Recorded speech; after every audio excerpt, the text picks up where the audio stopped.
सत्यव्रत ने विश्वामित्र जी की कृपा से सशरीर स्वर्ग प्राप्त किया और वहां से इंद्र के द्वारा धकेल दिए गए तो वापस आए। इस कथा से समझने जैसी बात यह है कि हम अनाधिकृत चेष्टा ना करें। भाई यह विधान नहीं है कि कोई स्वर्ग शरीर से चला जाए, तो जो विधान नहीं है वो हम यदि करना चाहेंगे तो पहले तो होगा नहीं, हो भी जाए तो कुछ ना कुछ कठिनाई आएगी, परेशानी होगी। इसलिए क्या करें? इसलिए करना यह है कि भैया जो हो सकता है वही करें। अरे स्वर्ग के लिए इतना परेशान क्यों है? हम लोग तो भगवान ने ऐसा देव दुर्लभ देह दिया है कि परम पद को प्राप्त कर सकते हैं, भगवान के धाम को प्राप्त कर सकते हैं। ये शरीर तो विनाशी है, इससे कितना सुख भोग लेंगे। इसलिए उस परम पद की तैयारी करें। हमिंग आ रही है थोड़ी सी। के स्वर्ग चले जाने की बात सुनकर के हरिश्चंद्र प्रसन्न हुए। सत्यव्रत के पुत्र हैं हरिश्चंद्र, और आज हम लोग हरिश्चंद्र जी का चरित्र सुनेंगे जो बड़ा प्रेरणादायक है। कैसे व्यक्ति को अपने धर्म की, अपने सत्य की रक्षा करनी चाहिए।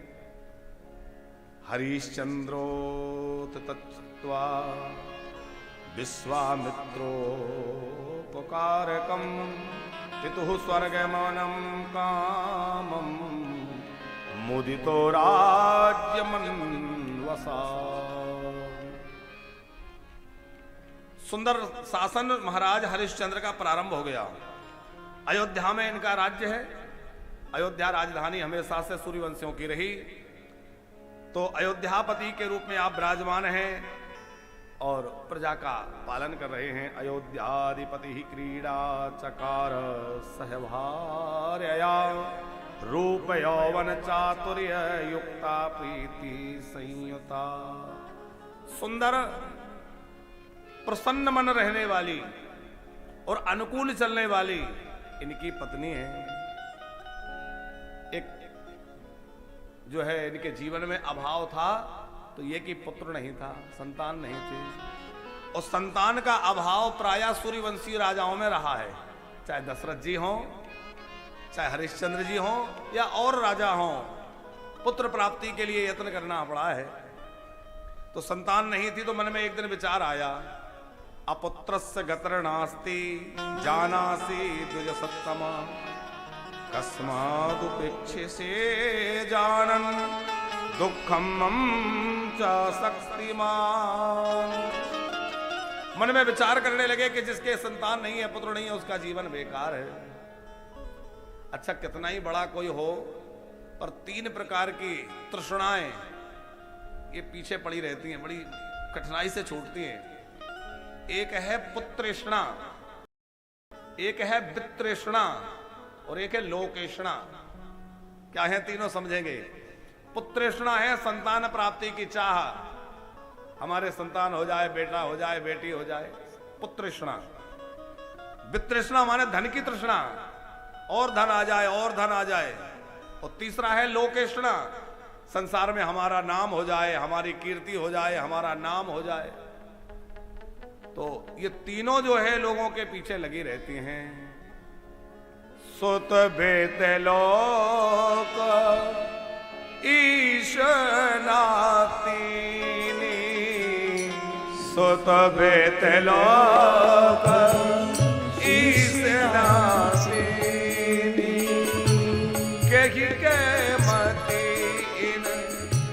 कृत नामलीनी, केहि के मतेन कृत नामलीनी।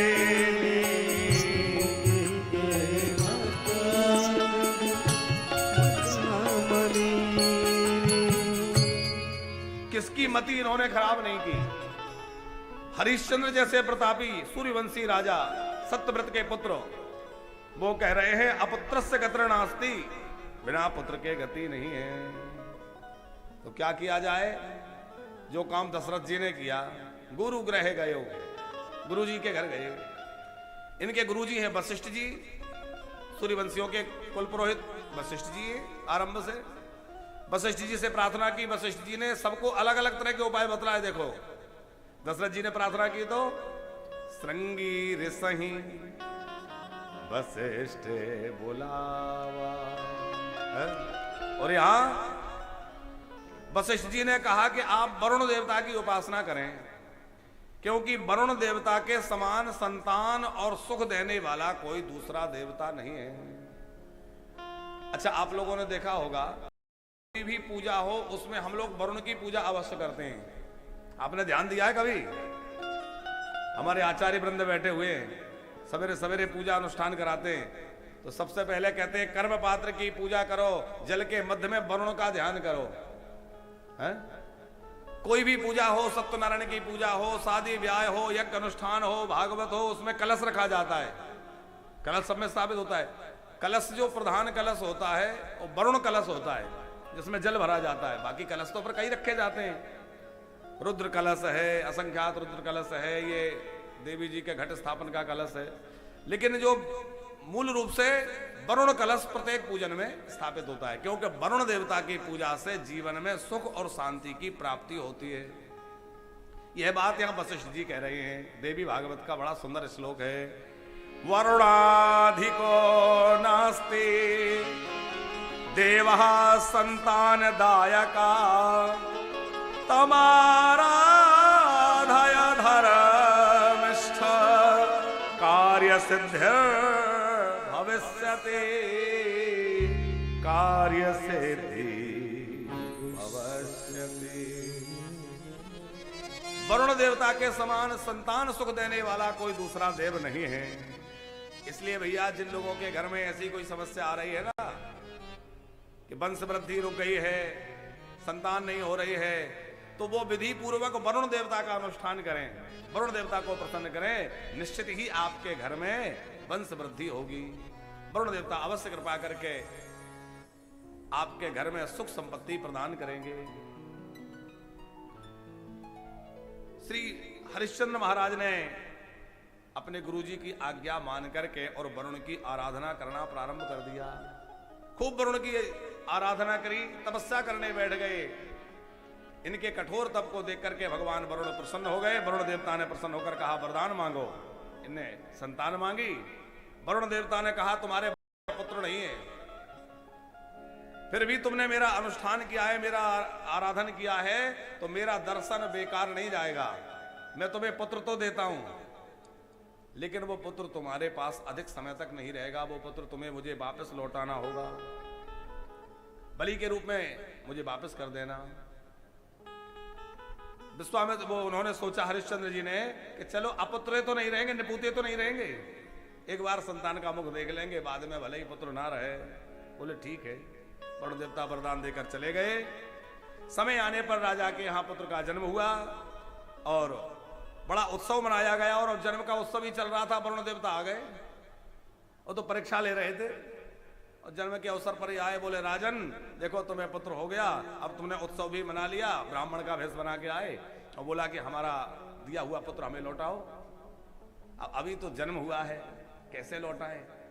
तो हरिश्चंद्र महाराज ने बात को टाल दिया। क्या कहा? अभी तो मेरे घर में सूतक है, और जब तक सूतक की निवृत्ति ना हो कोई यज्ञ कैसे होगा आपका, और यज्ञ नहीं हो तो इसकी बलि कैसे होगी? मैं तो इसको यज्ञ में आपको समर्पित करूंगा, तो आप अभी रुक जाइए। सूतक कितने दिन में हटेगी?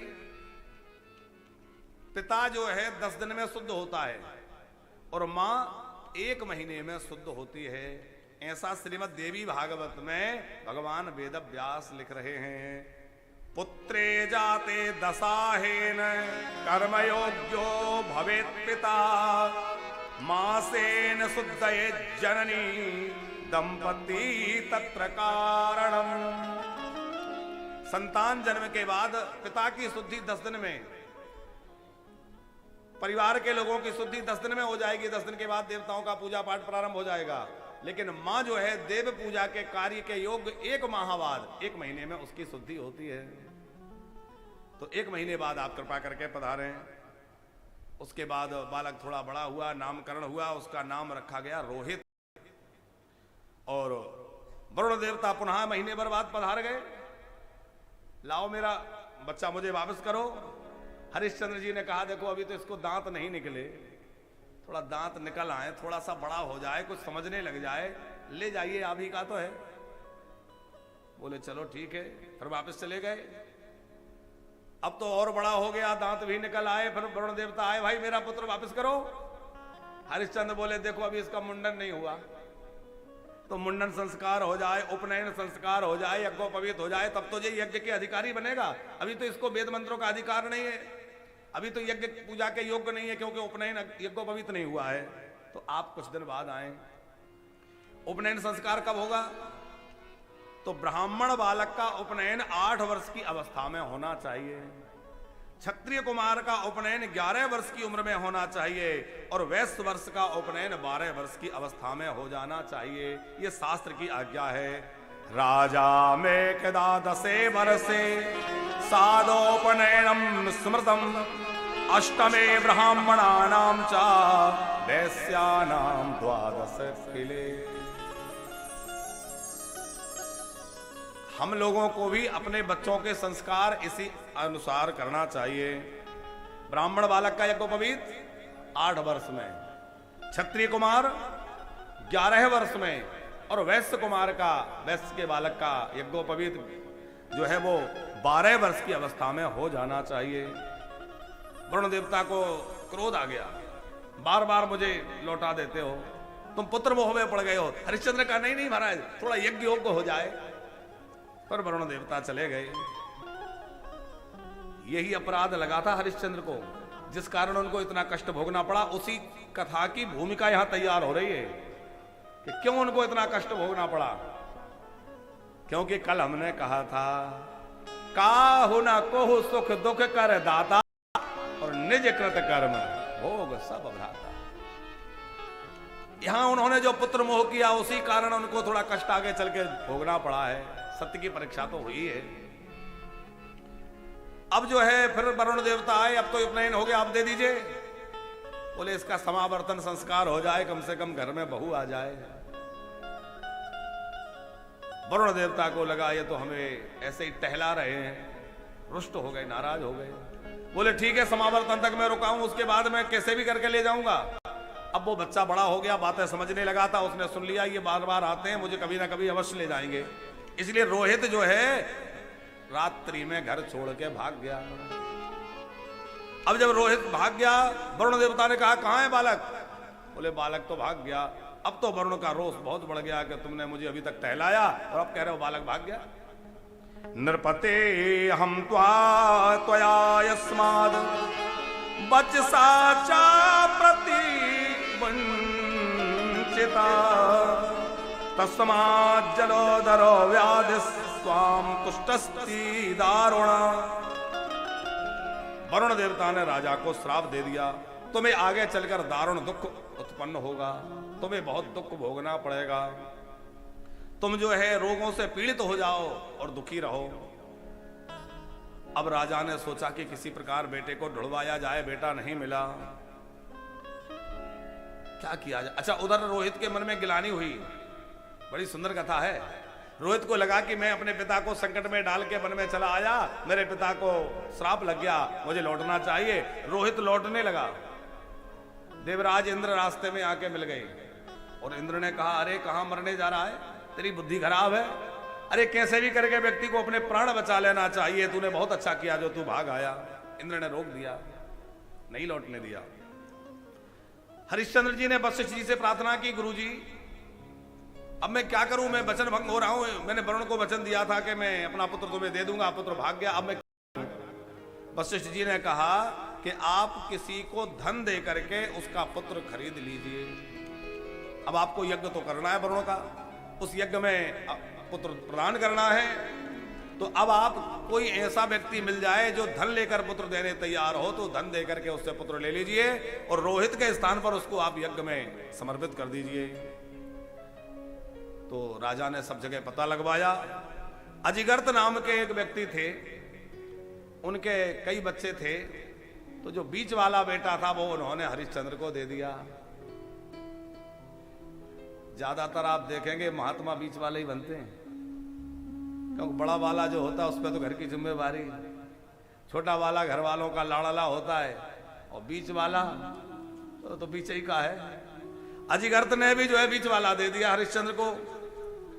अब यज्ञ में ला करके उसको रखा गया, यज्ञ में उसको दे दिया जाएगा वरुण को। अब वो घबराया, उसने प्रार्थना करी कौन मेरी रक्षा करेगा। उस यज्ञ का दर्शन करने के लिए ब्रह्म ऋषि विश्वामित्र आए थे। श्री विश्वामित्र जी ने देखा कि ये बालक कातर होकर कांप रहा है और उसको राजा बलि देना चाहते हैं। तो विश्वामित्र जी ने राजा हरिश्चंद्र को समझाया, दया समम नास्ति पुण्यम पापम हिंसा समम नहीं। दया के समान कोई धर्म नहीं है और हिंसा के समान कोई पाप नहीं है। हिंसा मत करो। याद रखिएगा, हम लोग खूब पूजा पाठ तो करते हैं, लेकिन जो करना चाहिए वो नहीं करते। पंकज जी, दो प्रकार का धर्म है, एक विधि धर्म, एक निषेध धर्म। बहुत ध्यान से समझने जैसी बात है। विधि धर्म माने क्या करें और निषेध धर्म माने क्या नहीं करें। तो हम लोग क्या करें उसका तो ध्यान रखते हैं। पूजा करें, जप करें, तप करें, दान करें, यज्ञ करें, ये हम लोग करते हैं। कथा भी करते हैं, कथा भी सुनते हैं, पूजा भी करते हैं, मंदिर भी जाते हैं। तो विधि धर्म तो है, पर निषेध धर्म पर हमारा ध्यान नहीं रहता। निषेध धर्म क्या है? झूठ ना बोलें, चोरी ना करें, किसी का दिल ना दुखाएं, हिंसा ना करें, किसी को परेशान ना करें, किसी के साथ छल ना करें। ये सब क्या है? ये निषेध धर्म है।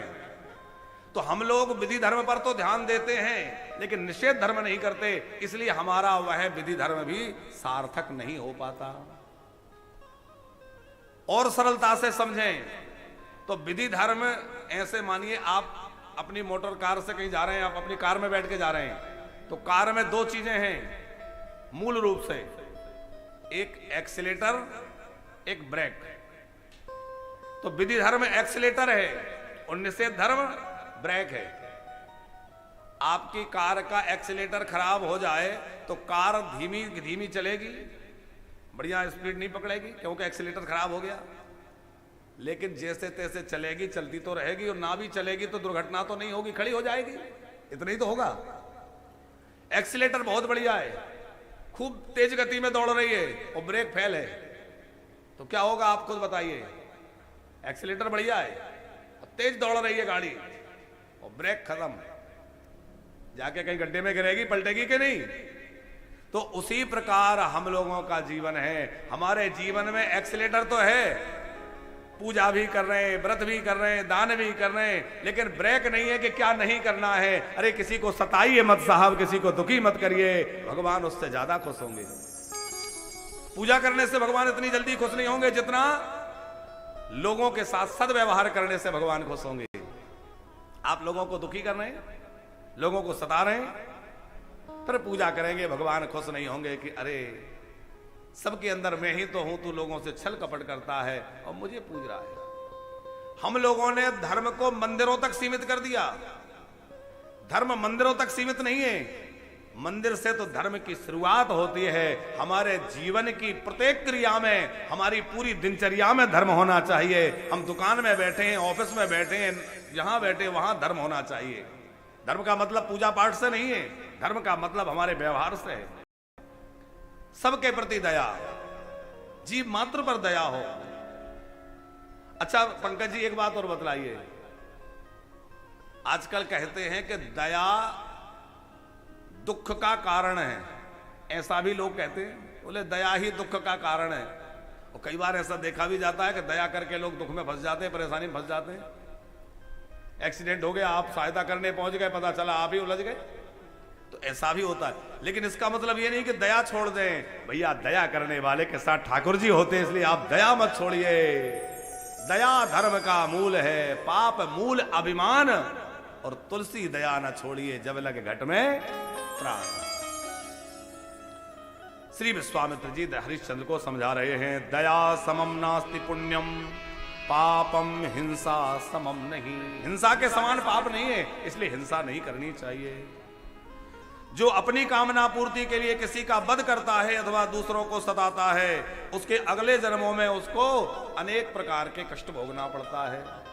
अभी हम अपनी मनमर्जी का जैसा मर्जी कर लें, लेकिन अगले जन्म में हमें सब भोगना है। इस जन्म में हमने किसी का कर्जा ले लिया, नहीं खाया, कर्जा लेके खा लिया, नहीं चुकाया, अगले जन्म में पता नहीं बैल बन के चुका। बैलों का तो जमाना गया, अब तो पता नहीं क्या बनना पड़ेगा है, और कुछ ना कुछ बन के चुकाना तो पड़ेगा। सच्ची बताओ, चुकाना पड़ेगा कि नहीं? और नींद तो आ रही है आप लोगों को है? अच्छा, किस किस को नींद आ रही? हाथ खड़ा करो। ओ मैया, बिहार वाली मैया, सो मत, देखो ऐसा मत करो। अब वो चुटकुले वाली कथा रहे ना तो सब अलर्ट रहते हैं। हाँ तो फिर और क्या हुआ? तो देखो, साधना वाले लोग भी देख रहे हैं, चैनल में लोग देख रहे हैं, कहेंगे कि बताओ महाराज जी, क्या थोड़े श्रोता बैठे वही सो रहे हैं? बोली भक्तवत्सल भगवान की। परसों से तो फिर जो कथा है 19 तारीख से, उसमें तो खूब भीड़ भाड़ हो जाएगी, क्योंकि परसों वाली कथा में बहुत भक्त आने वाले हैं। नवरात्रि में सब अपने अपने घरों में जोत जलाते हैं, अपने अपने घरों में घट स्थापन, किसी के यहाँ माता पूजन, देवी पूजन, सब अपने घर चले जाते हैं। बाकी भगवत कृपा है कि वानप्रस्थ में भीड़ लगी रहती है। तो हम आपसे कह रहे थे, क्या कह रहे थे? अच्छा आप लोग बताओ क्या कह रहे थे? हाँ, किसी को याद है? हाँ, दया की बात तो खत्म हो गई, अब आगे बढ़ गए थे हम लोग। हम आपसे कह रहे थे, इस जन्म में हमने जो किया वो अगले जन्म में हमें प्राप्त होगा। आप कर्ज लेके किसी का चले गए तो किसी ना किसी रूप में चुकाना पड़ेगा, और आपने जो अच्छा बुरा किया है उसका फल भोगना ही पड़ेगा। इसलिए भगवान ने अभी समर्थ बनाया है, हमें बढ़िया शरीर दिया है, इससे खूब सेवा करो, खूब सत्कर्म करो, खूब अच्छा कर्म करो, तो भैया आगे अपने आप व्यवस्था सुधर जाएगी। भगवान अपने आप किसी करोड़पति के घर में, किसी बढ़िया घर में भेज देंगे। अरे मुक्ति चाहते हो तो अच्छी बात है, और मुक्त नहीं भी होना चाहते तो इतना उपाय तो कर लो कि अगली बार मनुष्य बन जाएं। कहीं ऐसा ना हो सूकर कुकर गधे घोड़े बनना पड़े, कम से कम इतना तो कर लो। मुक्त नहीं होना चाहते ठीक है, कई लोग सोचते हैं मुक्त होके क्या करेंगे। अरे मुक्त नहीं होना चाहो तो ठीक है, पर इतना तो कर लो कि मनुष्य बन जाओ। कहीं नाली के कीड़े बन गए तो आप विचार करो जरा, अब कितनी गर्मी होती है। अब जो वृंदावन के बंदर हैं, हम लोग देखते हैं वृंदावन के बंदर तो बड़े समझदार हैं, वो ऐसे कोई नहीं खिलाता तो कुछ ना कुछ छीन ले जाते हैं, फिर अपने आप खिलाना पड़ेगा। बाकी आप विचार करिए, गर्मी हो, ठंडी हो, वर्षा हो, सब इनको सहना पड़ती है कि नहीं? बाहर बैठे आप कभी विचार करिए कि पशुओं को, पक्षियों को कितना कष्ट है, हम उसका अनुभव करें, कभी विचार करें कितना कष्ट भोग रहे हैं। भैया हमें उस कष्ट में, उस चक्र में ना पड़ना पड़े, इसलिए मनुष्य बने हैं तो ऐसा भजन करें कि या तो भगवत पद प्राप्त हो जाए, और यदि जन्म भी मिले तो किसी अच्छे जगह जन्म मिले, मनुष्य बनकर आए, ताकि अगला जन्म हमारा ठीक ठाक रहे। हंतारम हंतीम तन्य प्राप्य जननाम जननांतरे जनकस्य सुदृष्टात्मा येनासौत समर्पित।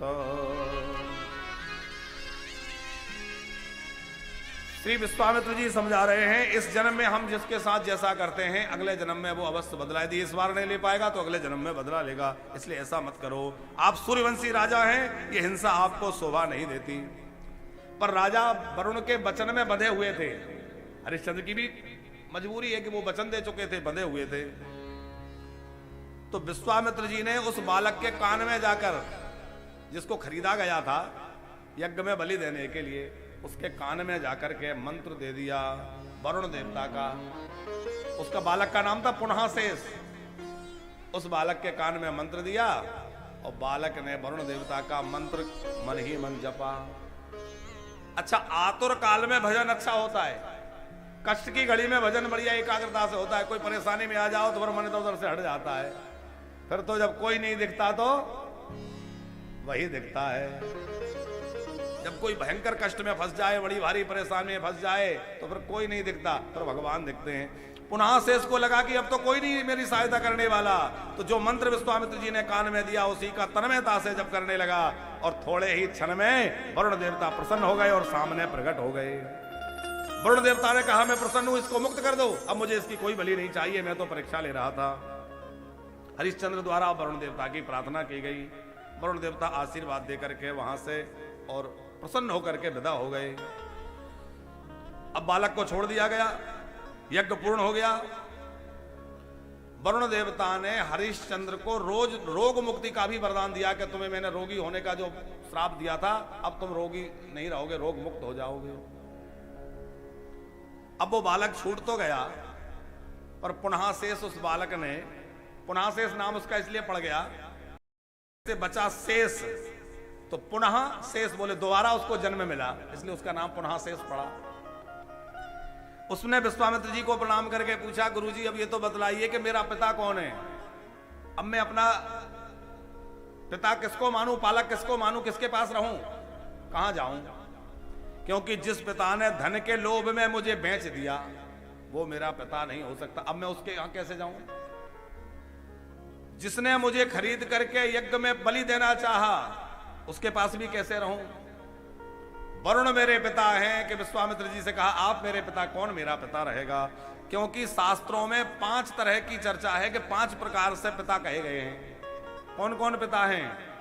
अन्नदाता, भयत्राता, तथा विद्या प्रदश्चया, तथा वित्त प्रदस्तस्यैव पंचैते पितरा स्मृतः। 5 पिता कौन कौन है? पहला है अन्नदाता, जो आपको भोजन दे करके पालित करे वो आपका पिता है। पहला पिता कौन हुआ? अन्नदाता। दूसरा है भयत्राता, जो भय से मुक्त कराए।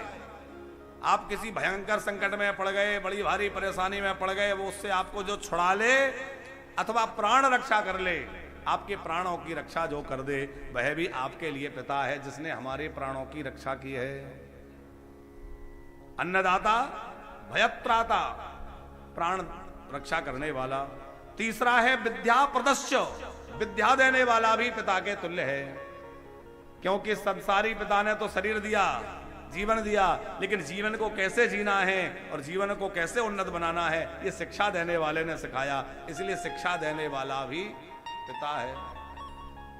अभी पंकज जी नया सत्र शिक्षा का शुरू हो रहा है, तो इसमें हम लोगों ने भी ऐसी व्यवस्था बनाई है कि इस ब्रज क्षेत्र में ही तमाम ऐसे गांव हैं, बस्तियां हैं जहां लोग धन के अभाव में जी रहे हैं। तो गरीब बस्तियों में जो बच्चे हैं वो पढ़ाई लिखाई नहीं कर पाते, कुछ जागरूकता भी नहीं है, जागरूक नहीं है लोग। सरकारी व्यवस्थाएं भी हैं लेकिन लोग जागरूक नहीं है। आप 84 कोस परिक्रमा देने जाइए तो आप देखेंगे गाड़ियों के पीछे तमाम बच्चे भागते हैं। कई बार तो डर लगता है कि गाड़ी का पहिया इसके पैर पे ना आ जाए, गाड़ी का कांच खुले, हाथ गेट खुले, कहीं हाथ ना दब जाए।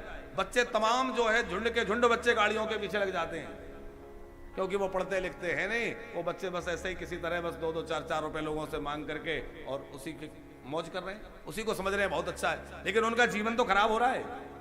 तो हम लोगों ने इस बार विचार किया है संस्था की ओर से कि अभी नए सत्र में इन बच्चों की शिक्षा के लिए कार्य किया जाए। इन बच्चों के लिए एक तो शैक्षणिक सामग्री, हम लोग अभी ऐसी तैयारी कर रहे हैं कि गांव-गांव में जाकर के वहां ऐसी गरीब बस्तियों में बच्चों को, उनके अभिभावकों को प्रेरित करेंगे कि आप अपने बच्चों को स्कूल भेजिए। स्कूल भेजने में जो कठिनाई हो, मान लीजिए ड्रेस की परेशानी है, किताबों की परेशानी है, किसी तरह की आर्थिक संकट है, तो उसमें हम लोग सहयोग करें। अभी हम लोग एक इंटरव्यू में थे दिल्ली में, परसों एक इंटरव्यू था पंकज जी, परसों हम दिल्ली थे तो एक इंटरव्यू था, तो वहां एक पत्रकार ने हमसे पूछा कि महाराज जी तमाम लोग धर्मांतरण करा रहे हैं, इस पे आप क्या कहेंगे। तो हमने एक बात कही जो हम आपसे चैनल के माध्यम से भी और आप सबसे कहना चाहते हैं कि धर्मांतरण जो लोग करा रहे हैं वो भय दिखा के नहीं करा रहे, वो लोभ दिखा के करा रहे हैं। आप हमारा धर्म स्वीकार कर लीजिए, हम आपके शिक्षा की व्यवस्था करेंगे, आप हमारा धर्म स्वीकार करिए, हम आपके इलाज की व्यवस्था करेंगे। तमाम क्रिश्चियन की ऐसी वो चल रही हैं मिशनरियां कि वो तरह तरह से लोगों को लोभ दे दे करके और प्रलोभन दे करके उनका धर्मांतरण करा रहे हैं, उनको आर्थिक सहायता पहुंचा रहे हैं। तो यदि हम धर्मांतरण रोकना चाहते हैं तो हम लोग भी वैसा काम करें ना। कैसा? हमारे समाज के जो गरीब वंचित वर्ग हैं हम लोग उनकी सहायता करें। जैसे कोई दूसरा उनको आके बहका देता है, थोड़ा दे करके उनको अपने में ले लेता है, तो हम लोग अपने उन लोगों को साथ क्यों नहीं दे सकते? हम लोग अपने मठों का, मंदिरों का, अपना आश्रमों का धन ले जाकर उन गरीबों में क्यों नहीं लगा सकते, जो बेचारे गरीब आज अभाव में हैं और वो थोड़े से लालच के कारण धर्मांतरण कर ले रहे हैं। हम उनके स्वास्थ्य का प्रबंध करें, हम उनकी शिक्षा का प्रबंध करें, हम उन लोगों को अपने मुख्य धारा से जोड़ें, तो भैया वो कहीं इधर उधर क्यों जाएंगे? केवल बातें करने से काम नहीं होगा, हमें धरातल पर उतर कर काम करना होगा। हम ऐसी बस्तियों में जाएं, ऐसे लोगों के बीच में जाएं, उनको जो है सुविधाएं मुहैया कराएं, उनको साधन मुहैया कराएं, फिर वो आपसे कहीं अलग होकर नहीं जाएंगे और आपका अखंड भारत अखंड के अखंड बना रहेगा। और भारत हिंदू राष्ट्र था, हिंदू राष्ट्र है और हिंदू राष्ट्र बना रहेगा। भारत हिंदू राष्ट्र बन जाएगा नहीं, भारत तो जो है सदियों सदियों से हिंदू राष्ट्र है, बस संवैधानिक रूप से घोषणा होने की बात है। बाकी तो भारत तो हिंदू राष्ट्र ही है, था और है, लेकिन आगे भी बना रहे ये हमारी आपकी सबकी जिम्मेवारी है। उसके लिए एक तो संवैधानिक रूप से घोषित होना चाहिए और दूसरा हम सबको इस दिशा में प्रयत्न करना चाहिए कि आखिर ऐसा क्या कारण है कि हमारे अपने लोग जो है कन्वर्ट हो रहे हैं। उनको गले लगाना की आवश्यकता है कि नहीं? उनको सहायता पहुंचाने की आवश्यकता है। तो जो भी गरीब बस्तियां हैं वहां उनके शिक्षा और स्वास्थ्य के कार्य को लेकर के संस्था आगे योजना बना करके कार्य कर रही है, ताकि इस तरह के कार्य ना हो और जो छोटे छोटे बच्चे हैं वो शिक्षा से जुड़ सकें। तो अभी मुख्य रूप से शिक्षा का कार्य और उसके बाद आगे और भी भगवत प्रेरणा से आप सबके सहयोग से कार्य आगे बढ़ते रहेंगे। पर हम सबसे निवेदन करें, आप अपने अपने स्तर से जहां जो हैं, जहां आपसे हो सके ऐसे लोगों की मदद कीजिए और उनके जा करके उन लोगों को समझाइए कि आप हमारे अपने हैं, कोई आवश्यकता हो तो हम लोगों से कहिए, ना कि आप दूसरे धर्मों में जाकर के और धर्मांतरण कर लीजिए। अभी हम छत्तीसगढ़ कथा करने गए थे साल भर पहले, तो वहां हमने सुना कि क्रिश्चियन लोग आकर के और गरीब बस्तियों में भेड़ बकरी दे जाते हैं। 2 बकरियां दे गए, अब बताओ कितना सा लोभ दिया, लेकिन लोग उसी में बदल जाते हैं। 2 बकरियां उन्होंने दी और क्या कहा, साल भर बाद आप 2 बकरियां हमें लौटा देना, तब तक उनके बच्चे हो जाएंगे।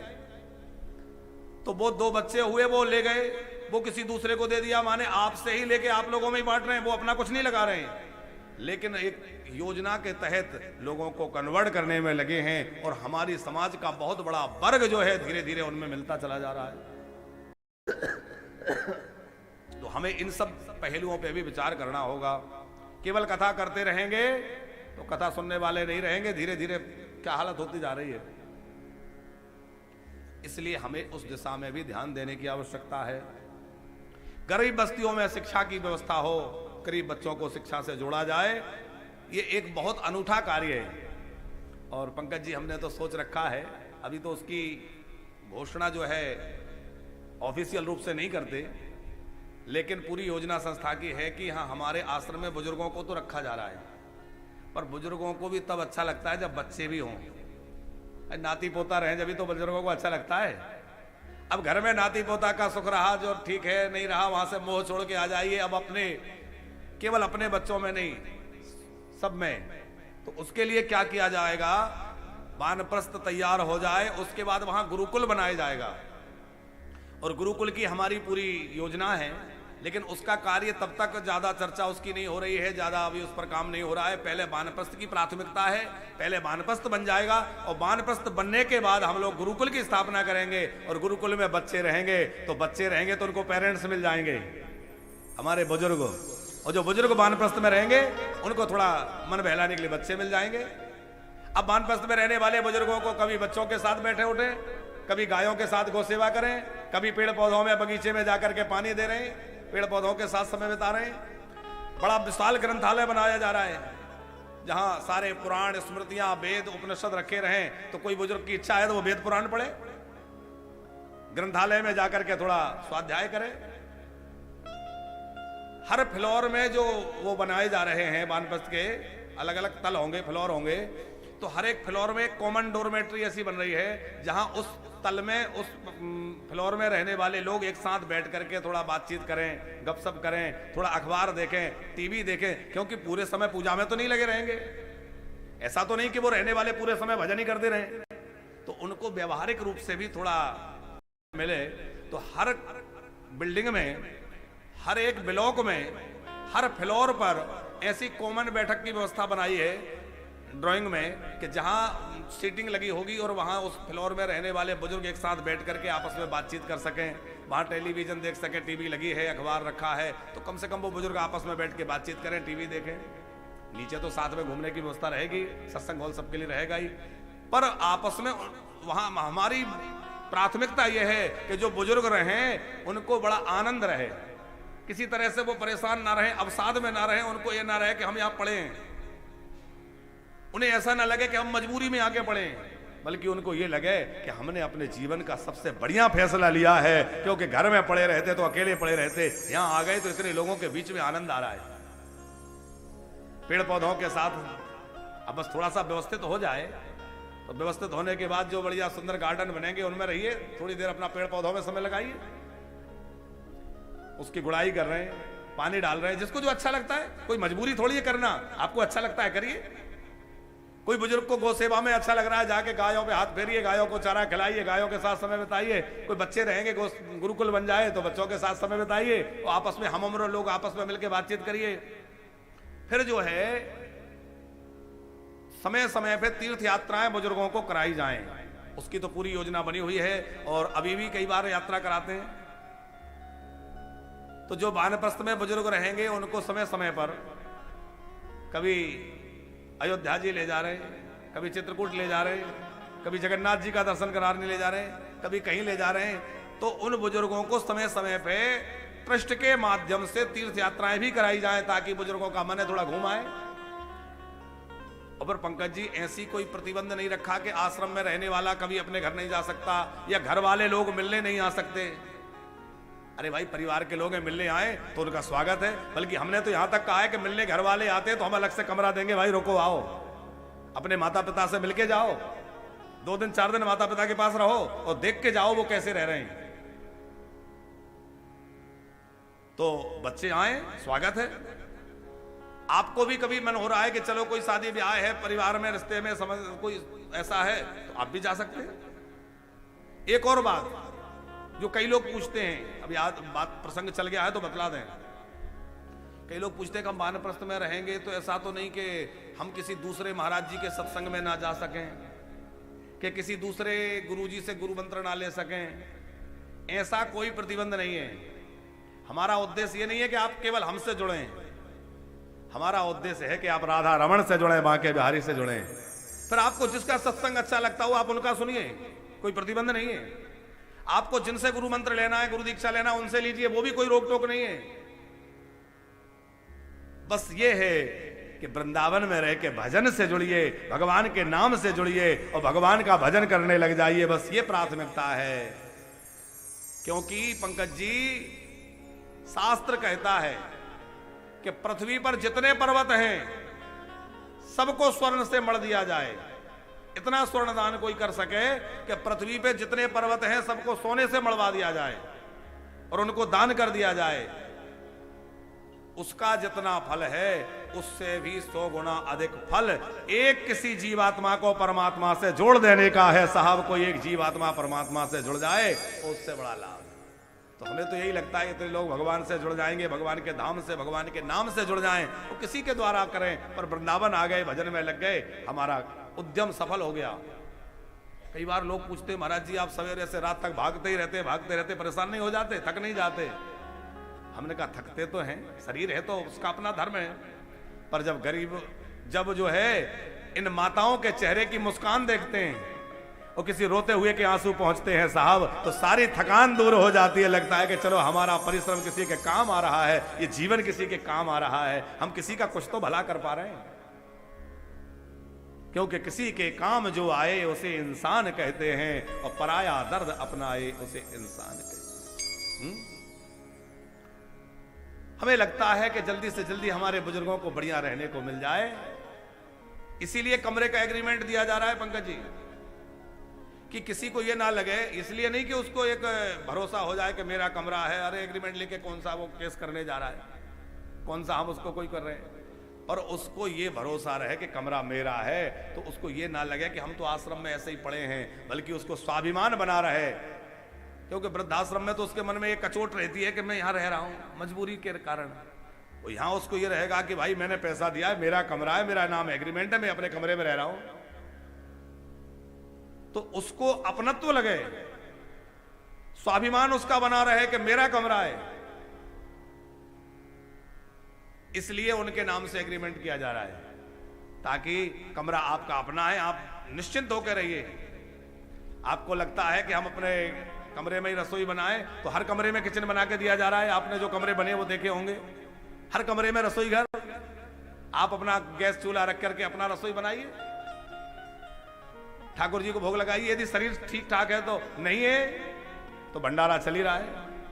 उसमें भी हम कई बार कहते हैं पंकज जी कि जो सक्षम हैं, समर्थ हैं, इनको लगता है हम महाराज जी का क्यों खाएं, आश्रम का क्यों खाएं, वो अपना दें, अपना मासिक रूप से दें, जैसे उनको लगता है वैसे वो उसमें सहयोग करें। वो बात सुनी, ठीक है, आश्रम चलना तो सब आप लोगों से ही है। जो नहीं दे सकते, समर्थ नहीं है, सक्षम नहीं है, उनको कोई बात नहीं है, आप प्रेम से पाइए, ठाकुर जी व्यवस्था करेंगे, देने वाले ठाकुर जी। पर हाँ, फिर भी निवेदन करेंगे कि जो समर्थ हैं, जिनको भगवान ने दे रखा है, वो आश्रम में बेकार में नहीं, फिर जो हो सके अपने से। भाई आप वानप्रस्थ जीवन जी रहे हैं, कमरा आपने लिया है, कमरे का पैसा दिया है, ठीक है, पर भोजन प्रसाद ग्रहण कर रहे हैं, जो हो सकता है समय पर देते रहिए। और संपन्न नहीं है तो कोई परेशानी नहीं है, मांगा नहीं जाएगा। फिर कैंटीन तो तैयार हो ही रही है, कैंटीन बन जाएगी तो फिर तो कोई परेशानी नहीं, आप कैंटीन में अपना टोकन लीजिए, खाइए, वो सब परेशानी खत्म। तो इस तरह से आप सबको, कल हमने एक बात कह दी कि भंडारे में खाना ठीक नहीं है, तो कई फोन आ गए कार्यालय में, बोले भंडारा पर होगा कि भंडारा खाएगा कौन। पंकज जी वो बात हमने इसलिए कही कि लोग प्राय वृंदावन आके, गिरिराज जी आके भंडारा कौन कराता है। घर में कोई परेशानी चल रही है, घर में कोई संकट आ गया, किसी ने कह दिया ऐसा करो आप जाकर के भंडारा कराओ, इतना आपका अन्न लोग खा लेंगे तो आपकी परेशानी कट जाएगी, संकट कट जाएगा। अब जो सक्षम है, संपन्न है, जबरदस्ती लाइन में लग करके पूरी प्रसाद खाने में लग गए तो क्या होगा, वो उसकी परेशानी आपके माथे पे आ जाएगी। तो भैया जब भगवान ने सक्षम बनाया है तो क्यों जबरदस्ती इस प्रकार। हाँ, प्रसाद रूप में ग्रहण करिए। और दूसरी बात यह है कि भंडारा जो होता है उसका मूल उद्देश्य है वंचित वर्ग को, गरीब लोगों को, निर्धन लोगों को, आवश्यकता जिनको है उनको प्रसाद पवाइए, उनको भंडारा कराइए, तब भंडारा ज्यादा सार्थक है। कि आप जिसको आवश्यकता उसको पवाइए ना, जिनको अभाव है उनको बांटिए ना। तो ये बात हमारे कहने का अभिप्राय था, उसको कोई गलत अर्थ में ना ले। तो 5 प्रकार के जो पिता होते उसकी चर्चा हो रही थी। 5 पिताओं में किस किस की बात हमने कही याद है? पहला अन्नदाता, दूसरा भयत्राता, भय से मुक्त करने वाला, जीवन दान देने वाला, तीसरा विद्या देने वाला, चौथा ततः वित्त प्रदश्च चैव, धन देने वाला, आजीविका देने वाला। अच्छा, आप किसी को धन देंगे तो थोड़े दिन उसका जीवन निर्वाह होगा, लेकिन आपने किसी को विद्या दे दी तो उसके सारे जीवन की व्यवस्था आपने कर दी। विद्या दे दी तो वो सारा जीवन धन कमा सकेगा उस विद्या के बल से। पंचैते पितरा स्मृतः, एक तो जन्म देने वाला पिता, अन्न देकर पोषित करने वाला पिता, जीवन दान देने वाला पिता, कहीं से मृत्यु से भय से मुक्त छुड़ाने वाला, तीसरा विद्या देने वाला, और चौथा विद्या देने वाला, और पांचवा आपको आजीविका का साधन देने वाला, धन देने वाला। इस तरह से 5 पिता पुनः शेष कह रहे हैं अब मैं किसके पास जाऊं। हरिश्चंद्र जी ने कहा अब तो मेरे साथ चलो। हरिश्चंद्र जी पुनः शेष को अपने साथ ले गए। वशिष्ठ जी ने निर्णय दिया कि अब इसके ऊपर केवल विश्वामित्र का अधिकार है। रोहित भी कुछ दिनों के बाद वापस आ गया, हरिश्चंद्र जी के साथ रोहित रहने लगा।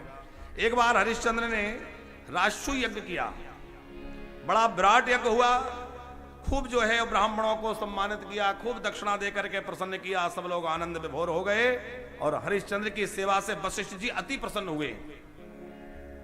एक समय सभा में बैठ करके और वशिष्ठ जी महाराज हरिश्चंद्र जी की प्रशंसा कर रहे थे। कहीं हरिश्चंद्र जैसा दाता नहीं है, हरिश्चंद्र जैसा धर्मात्मा नहीं है, उस जैसा कोई सत्यव्रती नहीं है। और ये बातें विश्वामित्र जी को बाणों की तरह लग रही थी। ये उसी राजा की बात कर रहे हैं जो बेचारे मार रहे थे। मेरे सामने इस झूठे राजा की प्रशंसा बंद करो, वशिष्ठ जी से कहा। वशिष्ठ जी बोले मेरा चेला है, अभी उसने जो यज्ञ किया है उसका पराभव तो उसमें तुमने देखा नहीं, उसने क्या वैभव प्रकट किया, कितना दान किया है। विश्वामित्र जी बोले रहने दो, हमने देखा है वो बच्चे को जबरदस्ती मार रहे थे। दोनों में झगड़ा हो गया इस बात को लेके। वशिष्ठ जी कह रहे थे दाता च धर्मशीलश्च प्रजा रंजन तत्परा तस्य यज्ञे मया पूजा प्राप्ता कौशिक नंदन। हे कौशिक नंदन, हे विश्वामित्र, तुम नहीं जानते हरिश्चंद्र कितना बड़ा दानी है, कितना बड़ा सत्यव्रती है। विश्वामित्र जी ने कहा यदि यही बात है तो शर्त लग जाए, मैं विश्वामित्र इस बात का प्रण लेता हूं कि मैं हरिश्चंद्र को झूठा, दान न देने वाला और मिथ्याभाषी प्रमाणित कर दूंगा। अहम चेतम नृपो सद्यो न करोम्यति संतुष्टितम असत्यवादिनम काम्यम अदातारम महाखलम। दोनों में शर्त लग गई। और शर्त क्या लगी? बोले संपूर्ण जीवन में जितना तप किया है, वेदाध्ययन किया है, जो वेद पाठ किया है, उसका जो कुछ पुण्य है, यदि मैं परास्त हुआ तो मेरा फल तुम्हें प्राप्त हो जाए, और तुम परास्त हुए तो तुम्हारे जीवन का तपस्या का फल मुझे प्राप्त हो जाए। ये शर्त लगने के बाद विश्वामित्र जी ने पर कठोर परीक्षा ली है हरिश्चंद्र जी की। यहां से वो कथा प्रारंभ होती है। एक समय राजा आखेट पर गए। आखेट माने, आखेट समझते हो आप लोग? शिकार करने के लिए गए और विश्वामित्र जी ने वहीं पर एक लीला की। आहा, विश्वामित्रस्तु संप्राप्तो वृद्ध ब्राह्मण रूपोद्रक नमाम वीक्ष राजातम प्रीतिपूर्वम दुजोत्तमम। विश्वामित्र जी ने एक वृद्ध ब्राह्मण का भेष बनाया और वन में बैठ गए। उन्होंने अपने माया से अपने द्वारा एक युवती कन्या, एक युवक वहां प्रकट कर दिया, यज्ञ वेदी प्रकट कर दी। और राजा ने देखा कोई ब्राह्मण है, सहसा जाके प्रणाम किया। ब्राह्मण के भेष में विश्वामित्र जी को पहचान नहीं पाए और वो ब्राह्मण बने। विश्वामित्र जी ने कहा राजन बहुत अच्छा हुआ तुम आए, देखो यहाँ ये पवित्र नदी बह रही है, पहले इसमें स्नान करो, फिर कुछ सत्संग करेंगे। यहाँ एक बड़ी अच्छी बात विश्वामित्र जी कह रहे हैं, प्राप्य तीर्थम महापुण्यम स्नात्वास्तु गच्छति सभवेदात्महा भूय इति स्वयं भुवो ब्रवीत। आप कहीं यात्रा कर रहे हैं या कहीं भी गए हैं और कोई पवित्र नदी, कोई महानदी, कोई तीर्थ नदी वहां मिल जाए तो उसमें अवश्य स्नान करना चाहिए। जो किसी महानदी तीर्थ आदि के प्राप्त होने पर स्नान नहीं करता, सा भवेद आत्मा, वह आत्मघाती है, उसको भयंकर पाप लगता है। आप गए, गंगा जी को पार किया, गंगा जी के पास से निकले, स्नान नहीं किया। अयोध्या गए, सरयू जी में रामलला का दर्शन करके आ गए, सरयू जी का दर्शन किया, स्नान नहीं किया, तो आपको आत्महत्या जैसा पाप लगेगा। ऐसा विश्वामित्र जी कह रहे हैं कि महाराज मनु ने स्वयंभुवोर ब्रवीत, ये स्वयंभु मनु की वाणी है। इसलिए कभी भी कहीं जाओ और कोई तीर्थ नदी मिले तो अवश्य उसमें स्नान करना चाहिए। मान लो बहुत कोई ऐसी समस्या है कि स्नान नहीं कर पा रहे हैं, जल्दी में है, तो प्रणाम करें, आचमन करें, जल सिंचन कर लें, इतना तो कम से कम कर लें। विश्वामित्र जी की आज्ञा से हरिश्चंद्र जी ने स्नान किया स्नान के उपरांत आकर चरणों में बैठे। विश्वामित्र जी बोले, जे एक युवक मेरा चेला है, इसका ब्याह कराना है।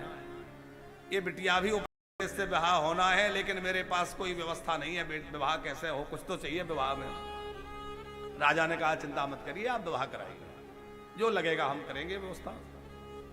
विवाह वेदी पर वही वहां राजा बैठ गए, विवाह संपन्न हुआ, कन्यादान हुआ और राजा ने ही कन्यादान का संकल्प कर लिया।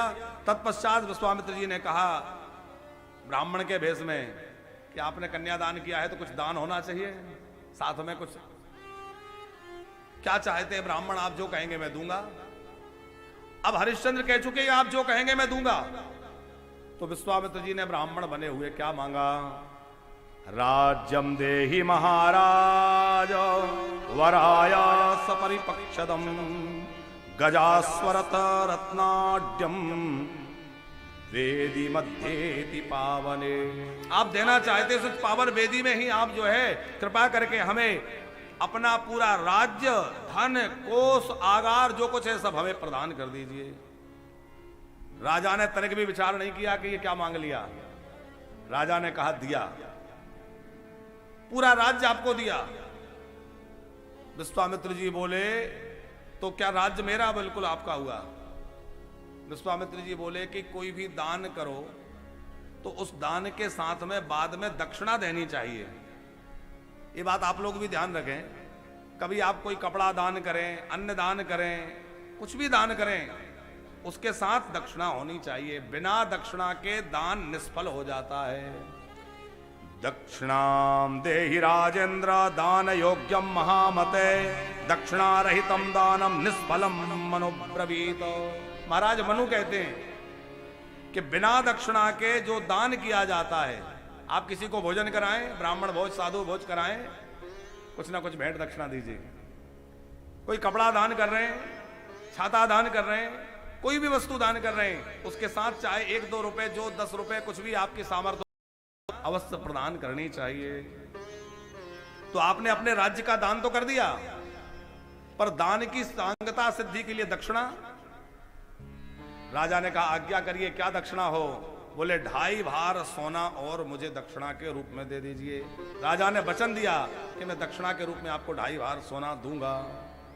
तब तक राजा की सेना वहां आ गई। राजा सेना से अलग हो गए थे आखेट में, सेना के साथ मिलकर अयोध्या चले गए। रात्रि भर चिंतित रहे। पत्नी का नाम है माधवी। पत्नी ने पूछा आप चिंतित क्यों, इतना परेशान क्यों हैं? इन्होंने सारी बात सुनाई। पत्नी ने कहा आप चिंता मत करिए, आप कोई अपना धन, अपना राज्य ऐसे वैसे जुए में तो हार के नहीं आए। अरे आपने धर्म के लिए अपना धन दान किया है, सहर्ष अपना सब कुछ उस ब्राह्मण को दे दीजिए। सवेरे उठ के विश्वामित्र जी आ गए। हरिश्चंद्र जी अभी संध्या बंद नहीं कर रहे थे कि हरिश्चंद्र जी के संध्योपासना के समय ही विश्वामित्र जी ब्राह्मण के वेश में आ गए। कहा राजन मेरा दान मुझे दो। राजा ने अपना पूरा राज्य समर्पित कर दिया। बोले सारा राज्य अब आपका, मैं अपनी पत्नी और बेटे को लेके आज ही अलग हो जाता हूं। बोले आपने दे दिया ये तो मैंने माना, लेकिन मेरी दक्षिणा? राजा राज्य कोष में से देना चाहे, बोले ना, ये राज्य कोष खजाना ये तो सब मेरा हो चुका, इसमें से कुछ नहीं लोगे, अलग से दो। अब अलग से कहां से दें? हरिश्चंद्र ने कहा मेरा शरीर स्वस्थ है, मैं कहीं भी परिश्रम करके और परिश्रम के द्वारा कुछ धन ला करके आपको दे दूंगा, अभी आप मुझे थोड़ा सा समय दे दीजिए। सर्वस्वं मम ते ब्रह्मण गृहीतम विधिवत प्रभो स्वर्ण दक्षिणाम दातुम असक्तस्य धुनादुजा। विश्वामित्र जी बोले कि मैं थोड़ा समय दे सकता हूं, अधिक नहीं, शीघ्र मेरी दक्षिणा मुझे चाहिए।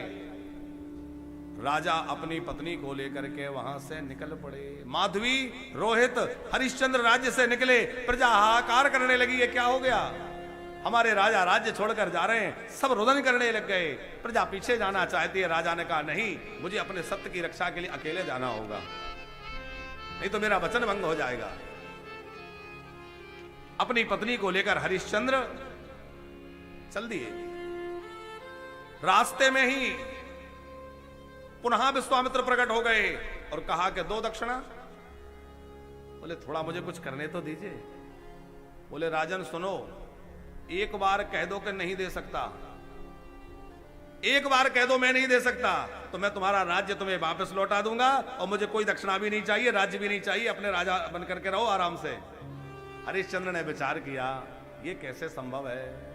मैं सूर्यवंशी राजा हूं, मैं ये नहीं कह सकता कि मैंने नहीं दिया, क्योंकि जो मना कर देता है, देखो एक बार जिसने कह दिया कि मैं दूंगा और मना कर देता है, उसके पुण्य नष्ट हो जाते हैं, उसकी कीर्ति नष्ट हो जाती है और उसका ऐश्वर्य नष्ट हो जाता है। इसलिए भैया एक बार यदि किसी को आपने वचन दे दिया कि मैं कुछ दूंगा, तो फिर उसको मना नहीं करना चाहिए।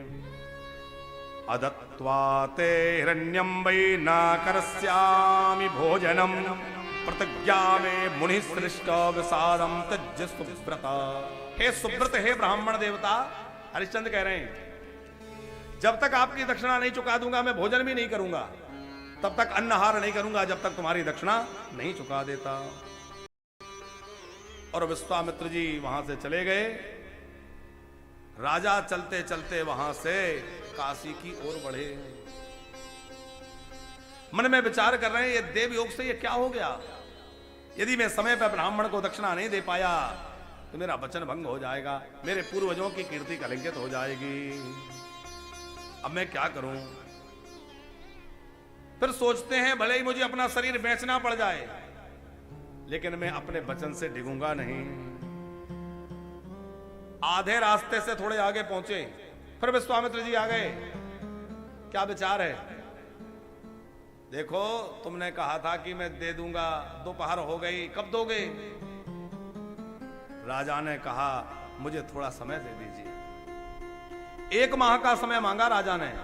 1 माह का समय दे दीजिए, 1 माह के अंदर मैं आपकी दक्षिणा आपको दे दूंगा। बोले ठीक है, 1 महीने की प्रतीक्षा करता हूं।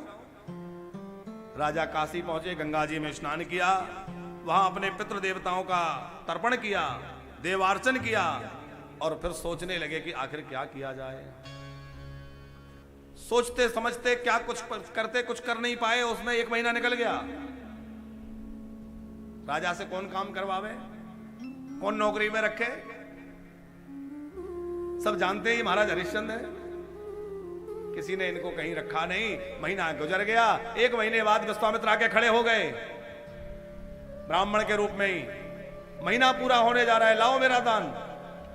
बोले महाराज अभी 1 दिन शेष है, आज का दिन तो बचा है, आज का समय और दे दीजिए। बोले महीने में कुछ नहीं कर पाए, अब आज क्या कर लोगे? बोले बस आज का समय दे दीजिए, अभी कुछ दिन शेष बचा हुआ है, आप प्रतीक्षा करें। विश्वामित्र जी ने कहा यदि आज दिन में शाम तक तूने मेरी दक्षिणा नहीं दी तो मैं तुझे श्राप दे दूंगा। और या आज भी मौका है, अभी भी कह दे कि मैं नहीं दे सकता तो मैं तेरा राज्य धन को सब वापस दूंगा, मुझे कोई दक्षिणा नहीं चाहिए। क्योंकि वो तो विश्वामित्र जी तो चाहते थे कि एक बार ये झूठा सिद्ध हो जाए, मैं इसको असत्यभाषी प्रमाणित कर दूं। लेकिन हरिश्चंद्र ने कहा नहीं, मेरे प्राण चले जाएं लेकिन आप चिंता मत करिए, वचन नहीं जाएगा। रघुवंशियों की तो रीति चली आई है, रघुकुल रीति सदा चली आई, रघुकुल रीति सदा चली आई, प्राण जाय पर वचन न जाए, प्राण जाए पर वचन न जाए,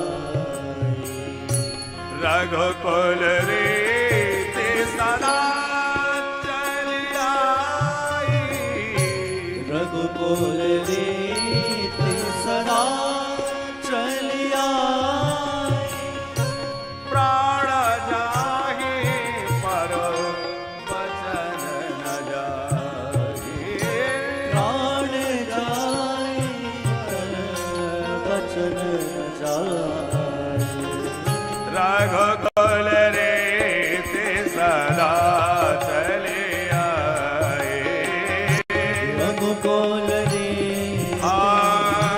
रघुकुल रघुकुल रीति, ओ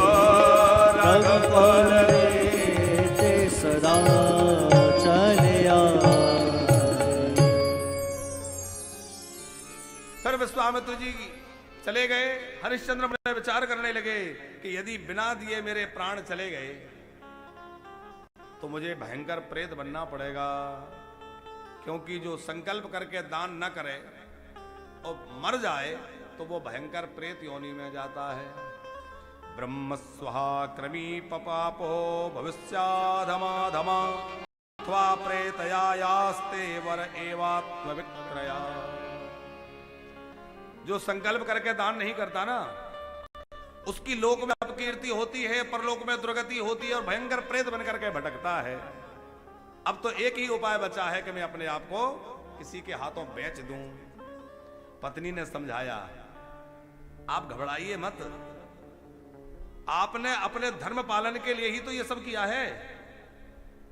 धन्य है, मैं तो अपने आप को सौभाग्यशाली मानती हूं कि ऐसे धर्मात्मा पति की पत्नी बनने का मुझे सौभाग्य मिला है। आपने जुए में कोई अपनी संपत्ति नहीं हारी, आपने कोई व्यसन में व्यभिचार में अपना संपत्ति नष्ट नहीं की, बल्कि आपने अपने सत्य की रक्षा के लिए अपनी संपत्ति को गवाया है। इसलिए आप परेशान मत होइए, मैं आपके साथ हूं। यह है अर्धांगिनी का स्वरूप। हमारे राम जी जब केवट को उतराई देना चाहते थे तो पिया ही की सिए जानन हारी, पिया ही सिए जानन हारी, मन मोदरे तब तोरा उतारे, मन मोदरे कहूँ तोरत उतारे, त्यजम चिंता महाराज स्वधर्मा मनुपालया, प्रेतवद वर्जनीयो ही नरः सत्य वही कृतः। हे महाराज, सत्य से बड़ा कोई धर्म नहीं है, आप मुझे बेच दीजिए। माधवी ने कहा, हजारों अश्वमेध यज्ञ करने से जो फल प्राप्त होता है वह फल अपने सत्य की रक्षा से प्राप्त होता है। आप अपने सत्य की रक्षा कीजिए। राजा रो पड़ा, हाय ये देखना पड़ रहा है, मैं पत्नी को बेच दूं जो अयोध्या की साम्राज्ञी है, और वो कह रही है मैं किसी के घर में नौकरी कर लूंगी, किसी की सेवा कर लूंगी, आप किसी के हाथों मुझे बेच दीजिए। स्त्री विक्रय की बात सुनकर के हरिश्चंद्र अत्यंत व्याकुल हो गए, भूमि पर गिर पड़े। अब पर कोई रास्ता बचा नहीं था, वचन भंग होना नहीं है, बिना दिए मर सकते नहीं है, क्या किया जाए। उसी समय एक वेद पारंगत विद्वान ब्राह्मण अनेक ब्राह्मणों को साथ लेकर वहां से निकले। लगा कि कोई विद्वान ब्राह्मण बड़े धनवान धनी ब्राह्मण हैं। रानी ने कहा, हे ब्राह्मण देवता, ब्राह्मण सबका पिता होता है। यहां महारानी माधवी एक बात कह रही हैं, त्रयाणामपि वर्णानां पिता ब्राह्मण उच्यते, पितृद्रव्यम ही पुत्रेण गृहीतव्यम न संशया। अपने पति महाराज हरिश्चंद्र से कहा कि तीनों वर्णों का पिता ब्राह्मण को शास्त्र ने कहा है। त्रयाणामपि वर्णानां पिता ब्राह्मण उच्यते, और जैसे पिता के धन पर पुत्र का अधिकार होता है, वैसे ही इनका धन आप ले लीजिए। अपने पति से कहा, अभी अपना दक्षिणा चुका दीजिए, धीरे धीरे हम इन ब्राह्मण का धन चुका देंगे। लेकिन राजा ने कहा, हम क्षत्रिय हैं और ब्राह्मण से धन मांगना हमारा धर्म नहीं है। यदि मैं मांग लेने लगूंगा तो मेरा धर्म नष्ट हो जाएगा और मैं धर्म को नहीं मिटने दूंगा। देखो, जीवन में सब चला जाए पर जीवन से धर्म ना जाए। वो आजकल हालत क्या है, बोले सब चला जाए धन ना चला जाए, सत्य चला जाए धर्म चला जाए, पैसा ना चला जाए। लेकिन भैया, हम उन लोगों के इस राष्ट्र में, उन वंशों में प्रकट जन्म हुए हैं जहां लोगों ने अपने सत्य और अपने धर्म की रक्षा के लिए प्राणों की आहुति तो दे दी। जीते जी भी कितना कष्ट सहा है। अभी धर्म परिवर्तन की बात मैं कर रहा था। संभाजी राव का नाम आप लोगों ने सुना होगा। संभाजी राव को मुगल शासक ने बंदी बना लिया, कहा कि धर्मांतरण करो और नहीं तो हम तुम्हें मृत्यु दंड देंगे। उन्होंने कहा मरना स्वीकार है। उसको लगा कि इसको मारना ऐसे ठीक नहीं है। क्या किया मुगल शासक ने, जब इन्होंने इस्लाम कबूल नहीं किया तो इनके नखों को पकड़ के खींच लिया, नाखून निकाल दिए। अगले दिन आकर सवेरे पूछा अब धर्म बदलोगे, इस्लाम कबूलोगे? बोले ना। बोले अभी भी समझ लो, इनकी उंगलियां कटवा दी। अगले दिन उंगलियां कटवा दी, जितने रोम थे रोम पकड़ पकड़ के खींच लिए। अब संभाजी राव बोले कि नहीं, मैं अपना धर्म नहीं त्याग सकता। बोले अभी भी ये धर्म नहीं त्याग रहा है, इसके शरीर पर जितनी चमड़ी है नोच ली जाए। उन जल्लादों ने, उन दुष्टों ने संभाजी राव के शरीर की चमड़ी को नोच लिया, सारी चमड़ी खींच ली, रक्त बहने लग गया, लहू लुहान हो गए। फिर आया वह सम्राट वो मुगल शासक, उसने कहा अब तो धर्म परिवर्तन करोगे? उन्होंने कहा चमड़ी खींच ली, कोई बात नहीं है, प्राण बचे हैं और जब तक प्राण है तब तक एक ही आवाज निकलेगी कि मैं कभी धर्म परिवर्तन कर नहीं सकता और धर्म का जीवन में त्याग नहीं कर सकता। आखिर में वह नतमस्तक हो गया संभाजी राव के सामने। बोले मैं तुम्हें धर्म परिवर्तन नहीं कर सकता। बहुत यातनाएं दी, शरीर को गर्म लोहों से आंखें फोड़ दी, गर्म सलाखें आंखों में डाल दी, कितना कुछ पीड़ा नहीं दी, लेकिन बोले मैं धर्म नहीं बदलूंगा। हम ऐसे लोगों के भैया वंशज हैं, ऐसे राष्ट्र में हमारा जन्म हुआ है, उस परंपरा में हमारा जन्म हुआ है जहां लोगों ने धर्म की रक्षा के लिए कितना कुछ नहीं सहा, और हम लोग बात बात में धर्म का त्याग कर देते हैं। हरिश्चंद्र ने कहा मैं धर्म का त्याग नहीं कर सकता। क्षत्रियो यहम महाभागा न याचे किंचिदप्ययम् ददामि वाहम नित्यम ही भुज्ययार्जित।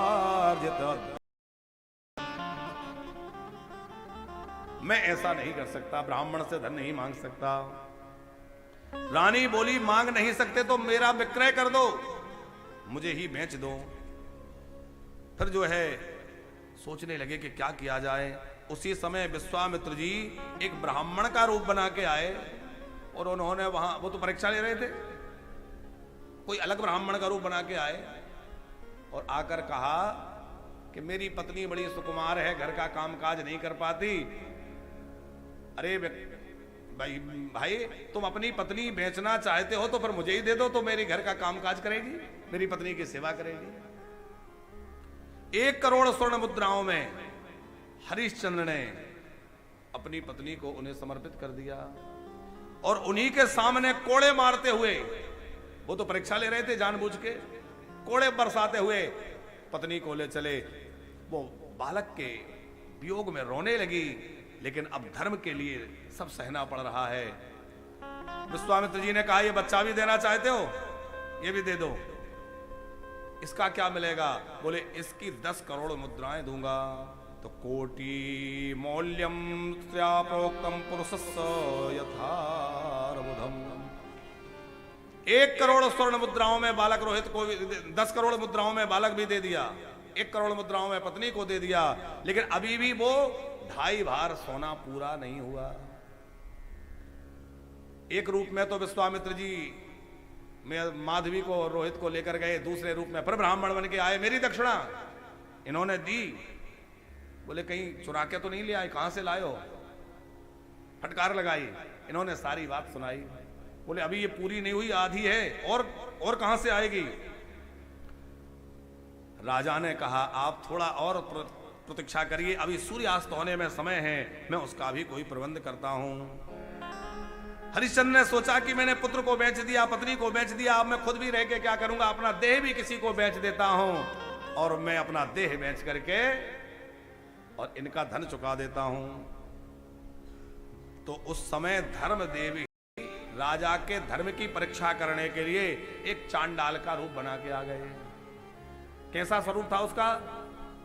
बोले भयंकर स्वरूप, काला काला शरीर, दुर्गंध जिससे निकल रही है, भयंकर देखने में निर्दयी लगता है, हाथ में दंड लिए हुए है। कहा कि मैं खरीदूंगा। राजा ने सोचा कि आखिर चांडाल के हाथों बिकना मेरे लिए उचित नहीं है, क्या किया जाए। उसी समय विश्वामित्र जी आ गए। विश्वामित्र जी से कहा कि आप ही मुझे खरीद लीजिए। बोले ठीक है, मैं खरीद लेता हूं। विश्वामित्र जी ने खरीदा, धन दिया, और खरीद करके क्या किया? बोले इस चांडाल के साथ चले जाओ, ये जो कहे वो करना, क्योंकि मुझे तुम्हारी जरूरत नहीं, मुझे पैसों की जरूरत है, धन की जरूरत है। वो तो परीक्षा ले रहे थे। उस चांडाल का नाम प्रवीर कहा गया। यहाँ प्रवीर नामक चांडाल को वो हरिश्चंद्र सौंप दिए, और हरिश्चंद्र पर कोड़े बरसाता हुआ, मारता पीटता हुआ, घसीटता हुआ वह चांडाल उनको काशी के दक्षिण दिशा में, जहां भयंकर शमशान है, वहां ले गया। हरिश्चंद्र जी से विश्वामित्र जी ने कह दिया, भवेद वित्त शेषेन तब कर्म करो वसा, तबई मुनि शार्दूलम प्रेस चित्तानुवर्तका। ये प्रवीर तुमसे जैसा जैसा कहे वैसा करना, आज से यही तुम्हारा मालिक है। अच्छा, राजा तो मन में यही सोचते थे कि मैं इसका दास नहीं, मैं तो विश्वामित्र जी का दास हूं, मैंने तो उनके हाथों बिका हूं। अब उन्होंने जो काम दे दिया मुझे करना है, तो राजा यही अपने मन में मान रहे थे। अब जो है शमशान की स्वरूप क्या था? वो तो माया से सब स्वरूप तैयार किया गया था। भयंकर दुर्गंध भरी हुई है, हड्डी बिखरियां हुई हैं, गीद सियार कुत्ते से पूरा घिरा हुआ है, चारों ओर शमशान में सब जल रहे हैं, भयंकर सांस सांस करती हुई हवा चल रही है, बड़ा भयंकर वातावरण है। अपने पत्नी और पुत्र को याद करते हुए हरिश्चंद्र वहीं रहने लगे। काम क्या दिया? बोले जो यहां अपने सबदाह करने आए उनसे कर पूल करना, ये तुम्हारा काम होगा। और वहां कितने दिनों तक रहे हरिश्चंद्र? 12 महीने तक उन्होंने उस शमशान में रह के और सेवा की। लेकिन यही परीक्षा पूरी नहीं हुई। आगे आप कथा जानते हैं। रोहित कुशा संविधा लेने के लिए गया, यज्ञ की संविधा लेने गया, सर्प ने काट लिया। किसी ने समाचार दिया उसकी मां को, तेरे पुत्र को सर्प ने काट लिया, उसकी मृत्यु हो गई। जैसे ही वो पुत्र के पास जाने लगी, ब्राह्मण बने विश्वामित्र ने कहा, कहां जा रही हो, पहले घर का काम करो। नहीं जाने दिया। रोते रोते उसने बच्चे को याद करते करते घर का काम निपटाया। आधी रात जब हो गई तब कहा कि अब जाके देख लो। आधी रात में गई तो देखा बच्चे के मुंह से झाग निकला हुआ है, बच्चे का शरीर ढीला पड़ गया है, बच्चे के प्राण चले गए हैं। भयंकर वेदना के साथ चीत्कार कर उठी, रोने लगी। अब वो जोर जोर से विलाप कर रही थी, अपने पति को याद कर रही है, पुत्र को याद कर रही है। हे देवी, ये क्या हो गया? धर्म निभाते निभाते हम कहां पहुंच गए? अर्धरात्रि में बच्चे को लेकर के नगर की ओर जा रही थी। सिपाहियों ने राक्षसी समझ लिया कि ये कोई बाल घातनी है, रात्रि में बच्चों का हरण करके उनको मार डालती है। ये कहीं से ये बच्चे को उठा लाई, क्योंकि बाल बिखर गए थे, रूप बड़ा भयंकर लग रहा था, रात्रि का समय था, बालक को गोद में लिए थी। लोगों ने क्या समझा, सिपाहियों ने, ये कोई बालकों को मारने वाली बाल हत्यारिणी है। पकड़ के बंदी बना लिया, मारते पीटते घसीटते उसी शमशान में ले गए। बोले ये ब्रह्म घातनी है, ये बाल घातनी है, बाल घातनी, इसको मृत्यु दंड दिया जाए, मार डाला जाए। कहां ले गए? उसी शमशान में जहां हरिश्चंद्र थे। और हरिश्चंद्र से कहा कि इसने बालकों की हत्या की है, ये बाल हत्यारिणी है, इसको मार डालो। हरिश्चंद्र पहचान नहीं पाए, न रोहित को और न अपनी पत्नी को। राजा कांप उठे कि मैं स्त्री वध नहीं कर सकता, मैंने आजीवन स्त्री वध न करने का संकल्प ले रखा है, मैं क्षत्रिय हूं, मैं स्त्री वध नहीं कर सकता। लेकिन जिस प्रवीर चांडाल के अधीन थे उसने कहा कि मेरा आदेश है, तुम मेरे आज्ञानुवर्ती हो, मैं जो कहूंगा तुम्हें करना पड़ेगा। मेरी यही आज्ञा है कि इस स्त्री का वध करो। रोती हुई उस स्त्री ने कहा कि आप निश्चित मुझे मार डालिए, मुझे अब जीवन की कोई आशा नहीं है, कोई इच्छा भी नहीं है, बस मुझे मेरे पुत्र का अंतिम संस्कार करने दीजिए। और जैसे ही पुत्र के अंतिम संस्कार के लिए पुत्र को लेकर आई, रोते रोते उसने अपनी बातें कही। काश तुम्हारे पिता महाराज हरिश्चंद्र होते, वो भी नहीं पहचान पाई कि ये वही हैं, और वो भी नहीं पहचान पाई कि मेरी पत्नी है। तो वो रोते रोते वो सारी बातें कह रही थी। हम लोग अयोध्या में रहते थे, वो समय था, और आज ये समय है। इन बातों को सुन के हरिश्चंद्र जान गए, ओहो ये तो मेरी पत्नी है, क्या ये मेरा बेटा है? ध्यान से देखा, ओहो ये तो मेरा पुत्र रोहित है। राजा ने कहा देवी पहचानो, मैं हरिश्चंद्र। रानी भी देख करके उनकी इस अवस्था को व्याकुल हो गई। क्या देव की इच्छा है, आज ये क्या हो गया? रानी ने कहा क्या सत्य पालन का यही फल है? क्या हमने इतना देवताओं का ब्राह्मणों का पूजन किया, उसका यही फल है कि आज हमें यह भोगना पड़ रहा है? तथैव प्रदेवादि पूजने सत्य पालने नास्ति धर्मः कुतो सत्यम नार्जवम नानृशंस्तता। क्या देवताओं की पूजा का यही फल है कि आज हमारी यह दशा हुई? हे राम तुम्हारे मंदिर में अरमान गिराए जाते हैं, जो फूल खिले पूजा के लिए, जो फूल खिले पूजा के लिए, अर्थी पे चढ़ाए जाते हैं।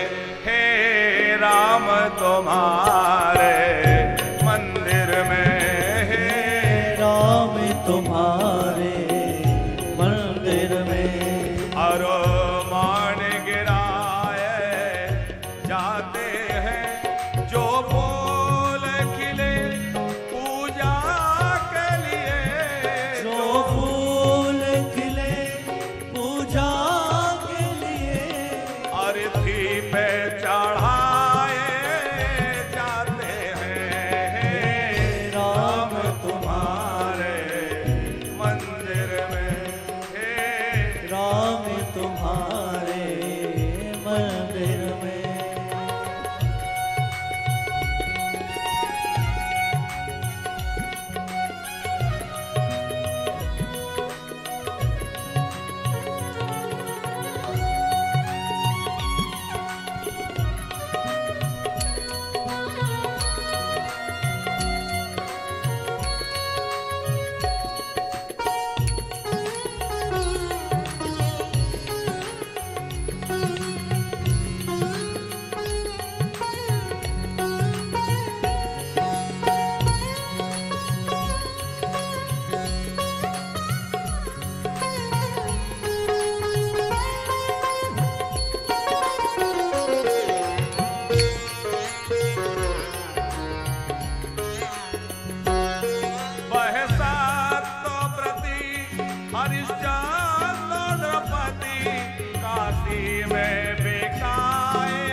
तलवारी से काटना पड़ा।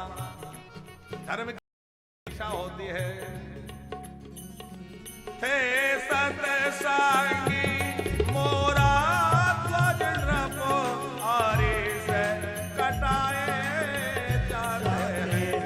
जो फूल खिले पूजा के लिए, जो फूल खिले पूजा के लिए, आरती पे चढ़ाए जाते हैं। हे राम तुम्हारे मंदिर में, हे राम तुम्हारे मंदिर में, हे राम तुम्हारे मंदिर में।